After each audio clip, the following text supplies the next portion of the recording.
السلام عليكم ورحمة الله وبركاته. اللهم صل وسلم وبارك على سيدنا محمد وعلى آله وصحبه وسلم تسليما كثيرا.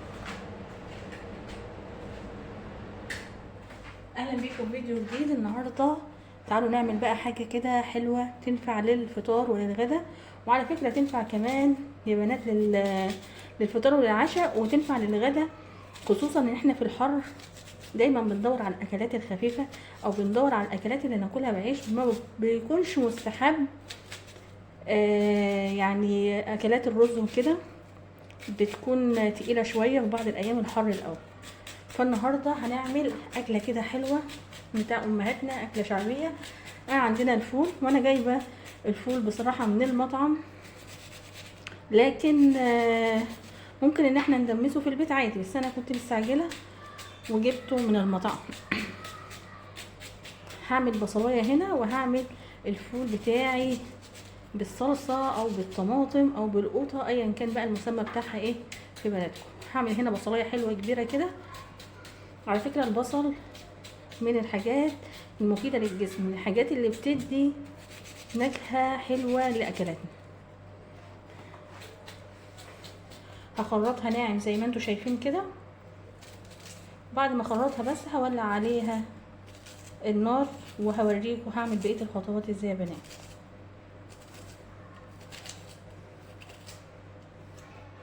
وطبعا يفضل ان انتي لو تعرفي ان انتي تعملي الفول وتدمسيه في البيت، وبنعمله برضو بكمية وبنخزنه برضو بيبقى حلو جدا وبينفع جدا جدا. انا هنا اهو عملت البصلايه بتاعتي زي ما انتم شايفين.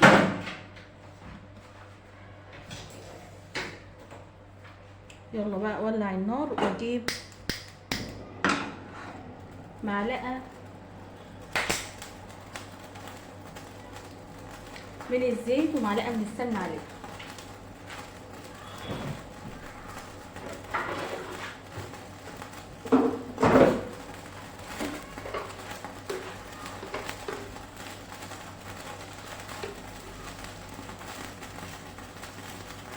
ومادام قلنا ان في بصل، الحاجه اللي بتخلي البصل معانا يكبر بسرعه هي رشه الملح زي ما قلنا. فانا هنا هنزل بالزيت، معلقه من الزيت اهو، وبعد كده هحط رشه الملح اللي احنا متعودين معاها مع البصل، عشان تسرع عمليه ان البصل يدبل بسرعه معانا.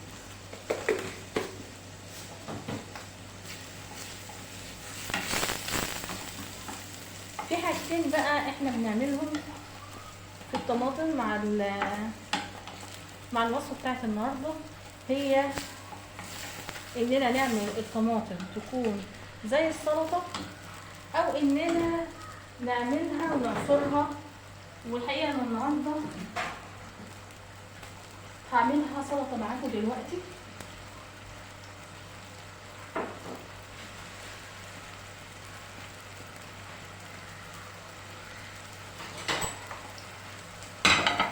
طبعا عقبال ما تدبل هكون انا هنا اهي عملت ايه 3 طماطميات كده وسط. هنشيل الحته اللي فوق وغسلينهم، وهنشيل اي حاجه مش عجبانه فيهم، وهنبدا ان احنا نعملهم سلطه بس تكون صغيره على قد ما نقدر. هنصغر السلطه بتاعتنا.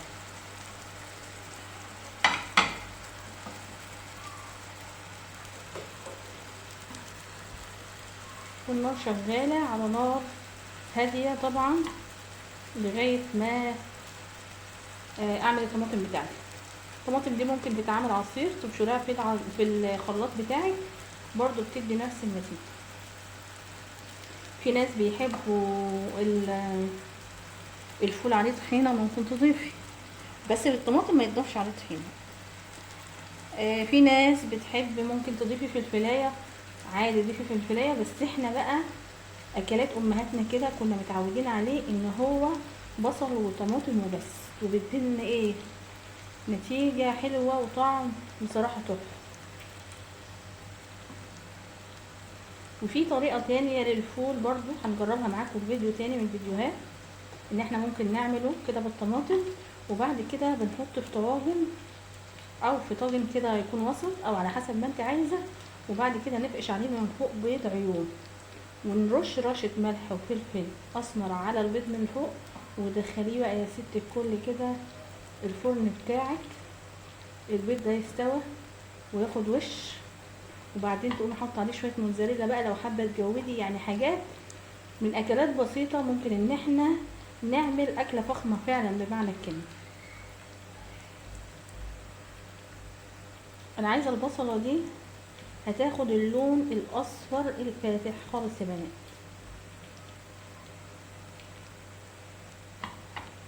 يعني انا مش هدبلها، في بعض الاكلات بتبقى عايزاها دبلانه بس، لكن في الفول انا عايزاها اخد اللون الاصفر افتح درجه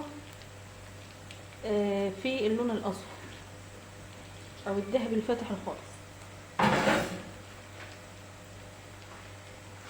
هنا انا اهو خلصت الطماطم. تعالوا بقى ايه نروح على الفول بتاعنا اهو. انا هعلي شويه، والبصله اصلا اهي لو شايفين معايا ملاحظين من الجوانب بدات تاخد اللون الاصفر.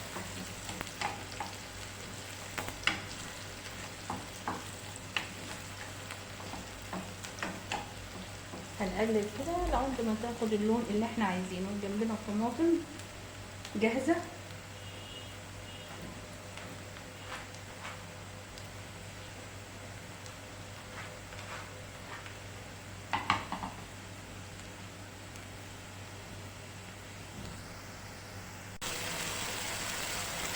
هنا يا بنات البصله اصفرت، حطيت عليها الطماطم، هحط عليها شويه بقى البهارات بتوعي والملح، فلفل اسمر، بصل بودر، ثوم بودر، البابريكا ما ننساهاش بتدي لون حلو. البهارات المتاحه عندك ان انت تحطيها، واللي مش متاح ما توقفيش في اكلتك عليها.